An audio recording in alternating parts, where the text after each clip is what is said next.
Ito pala ang kwento ng buhay ni Mayor Benjamin Magalong. Halika mga kakwento at alamin natin si Mayor Benjamin, Benji, Magalong.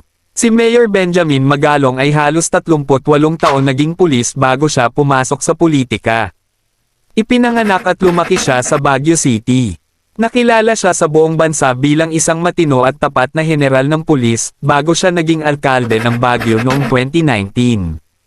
Maagang buhay at pag-aaral. Ipinanganak siya noong December 15, 1960 sa Baguio City. Ang kanyang mga magulang ay sina Severiano Magalong Sr. at Fortunato Bañez. Nag-aral siya sa St. Louis University, Slope Elementary at High School. PMA, pumasok sa Philippine Military Academy at nagtapos magna cum laude noong 1982. Espesyal na pagsasanay, nag-aral sa FBI National Academy at kumuha ng mga training laban sa terorismo sa Amerika. Mahabang serbisyo bilang pulis, 1982 hanggang 2016.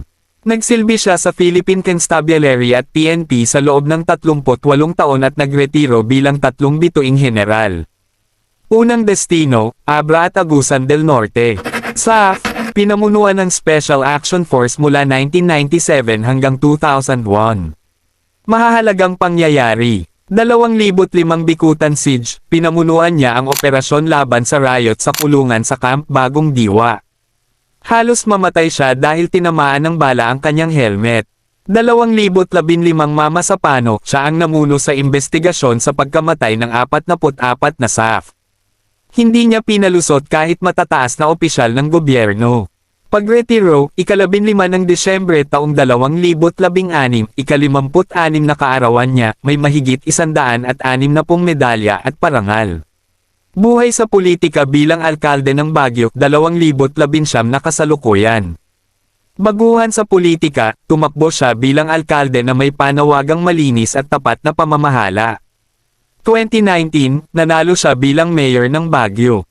COVID-19, naging contact tracing czar ng buong bansa dahil sa maayos na sistema ng Baguio. 2021, nagbitiw sa posisyon matapos masangkot sa isyu ng paglabag sa quarantine. Muling pagkapanalo, 2022 at 2025, ikatlong termino. Mga bagong gampanin, 2025 hanggang 2026.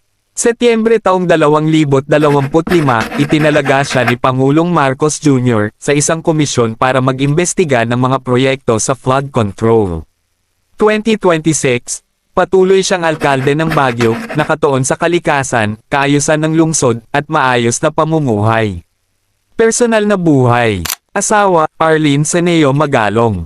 Mga anak, Katrina Andre, Cristina Luis, at Kevin Benjamin.